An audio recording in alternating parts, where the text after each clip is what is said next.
That's the beauty of the people I had the privilege to meet in your country. They're charismatic, warm, authentic. So you want to come back, you want to do business, and you understand also you have to build relationship. It's not immediately transactional, which I value very personally as well. Yes.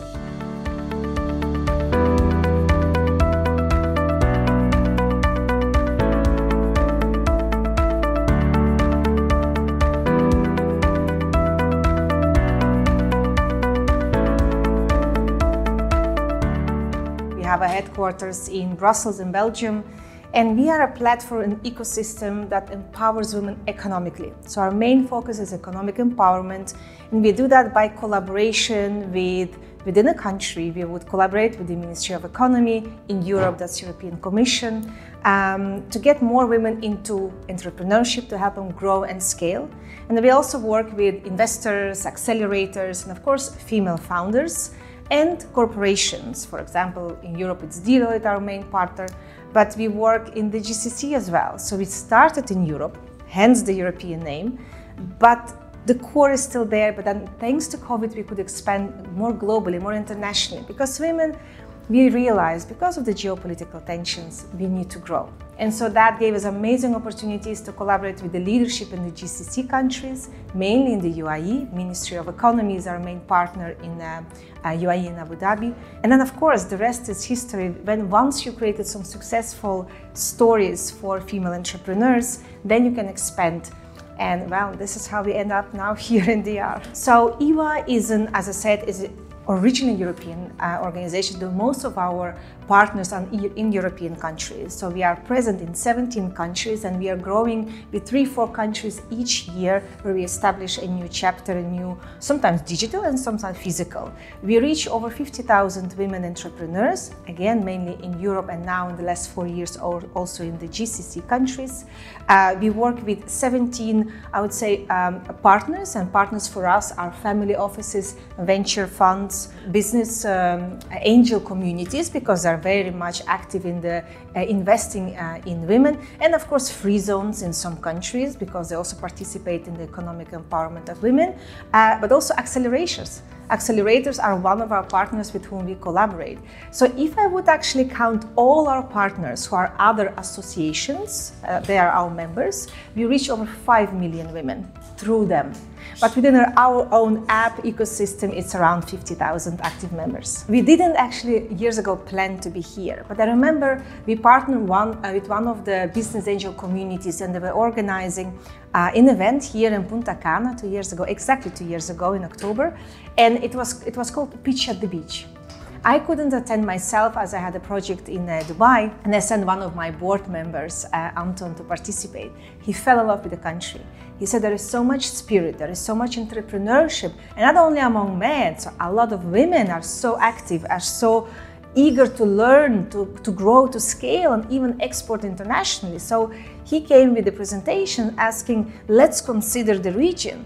And as you know, Europe and GCC took a lot of my time, and that's logistically not close.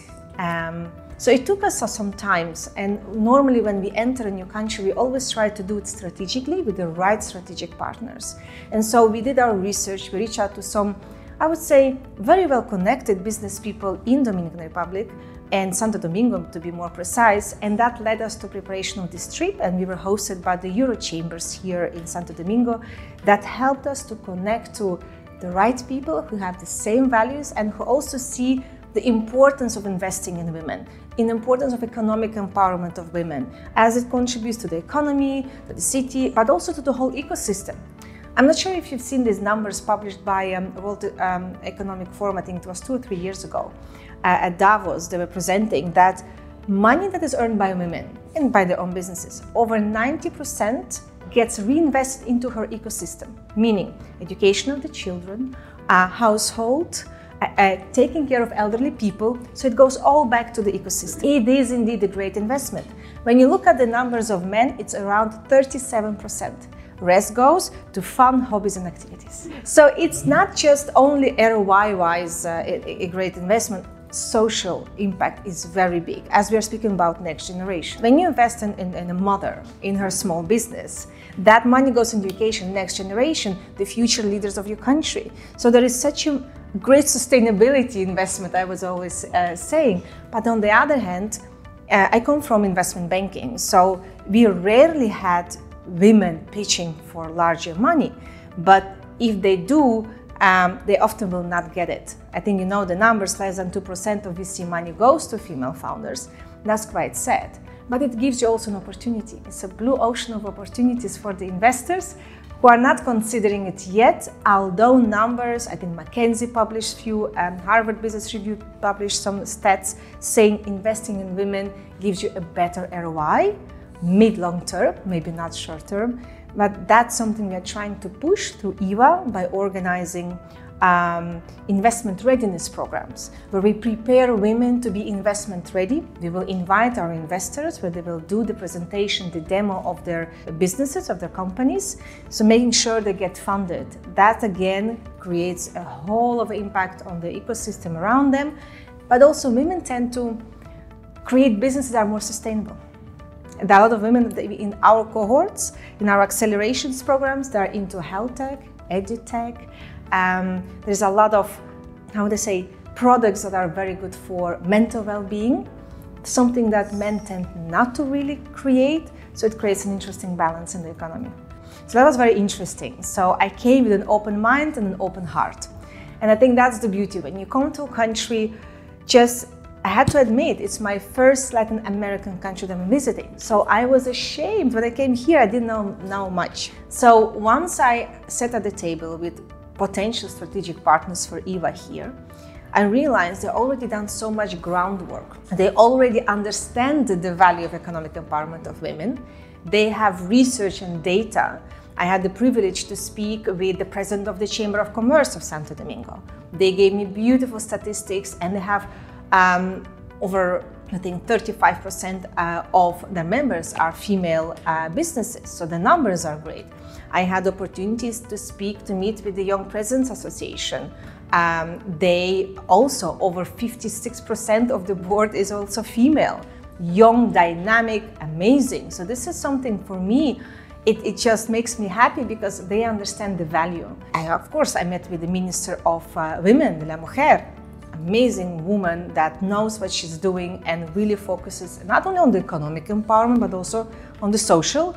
I met the Minister of Industry as well.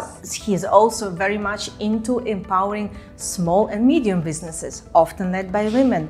I mean, the people that sit at the table, they have an amazing research when it comes on women in export. They have over 512 companies led by women who are ready to export. So I realized there is indeed a blue ocean of opportunities, but there might be sometimes a gap when it comes to education, expansion, and business readiness or investment readiness. Every country wants to attract investments, but at the end, you need to be ready as a business. And it goes from creating business models, maybe adding more technology into that to be more scalable, having the proper demo, the deck room where you can actually have all the IP and products centralized. So market is ready, DR is an amazing entrepreneurial ecosystem. Everybody is willing to collaborate, which is actually not given in every country. So in each meeting we went to, they understood the value of empowering women economically, they know the social impact it has on the country, and everywhere their answer was yes, let's create, let's start. So we've been thinking, how can we reach as many as possible women? We didn't want to go very niche to very mature companies because they're not the one who needs the most support. So we want to start with the first level of incubation programs. Testing the ideas. There are so many talented young women here, and I spoke last night at a business forum at a university here in Santo Domingo. Beautiful room of young 20, 21-year-old who wants to be an entrepreneur, but don't dare to make the jump, which is logical, and it's a great opportunity for them to test the market, test the idea, and go from idea to market. And that's an incubation program, and we can do that in partnership with universities and other startup ecosystem partners here. On the other side, we've got acceleration programs. For those who already have an MVP, who are ready to scale and grow, with them we can go further. We can prepare them to export, to grow. And from one side, it's maybe technology-based, other side, it can be financial knowledge that we could share. Other partners asked for mentorship. A one-on-one mentorship from experts from Europe and maybe GCC. If you want to expand to that region, and maybe it's a great opportunity to learn from your potential investor. And then, of course, we have trade missions. We've been organizing that for the last 9 years. Very valuable, where you sit down, where you get to know people. It's time-consuming, but that creates a bond. And we've done over 65 of them in the last 4 years, mainly between Europe and GCC. Amazing results because we had the support from one side from the government, but the private sector is eager as well. And that's what I see with DR. I see us really creating this bridge between Europe and GCC countries, bringing ready companies into these countries, connecting them to potential clients, partners, and investors, and creating potential joint ventures. Another step would be creating an economic forum in DR. Bringing Europe and GCC here, showing them the opportunities, showing them the culture and the people, because we can speak about it or watch a beautiful video, you need to feel people. And money needs trust. We need to see, we need to taste and feel before we make a decision. So the idea is go from incubation, acceleration, mentorship, and trade missions, finally finishing with an economic forum, one time here and then another a year later in another country. I want and I will. That's the first thing. I promise by Monday I will send already a plan that I think is feasible. And the first idea is to first create this ecosystem and sign MOUs. We already signed with many of them, MOUs with all these entities that I've met here in the last 5 days, to bring them on board and co-create this program of growth, business growth and expansion. It would be something hybrid, where we will actually start first with a certain content for women business owners. Then those who are the best will travel with us to Dubai, to Abu Dhabi, to Brussels. We will help them connect internationally. And then we will replicate this, I would say, Santo Domingo program into more on a national scale. And then we can even create a product, a DR product, that can export to other Latin American countries. Well, I should admit, surprisingly, UAE was that country. UAE, the United Arab Emirates. It's a leadership who is actually very centralized in a way, but at the same time, very innovative and fast in decision-making. Something that we sometimes lack in Europe. The bureaucracy is still there. Price of democracy, they say, I understand, but for businesses, it doesn't really serve. So when we organize trade missions to the UAE, decisions are made fast. We have partnerships with most of the chambers of commerce, Sharjah, Dubai, Abu Dhabi, the main, I would say, 3 Emirates. We know the ecosystem, and the government, the Ministry of Economy itself, opened the doors for us. In the last 3-4 years, they were the one who advocated, who created these collaborations, and there was no bureaucracy involved.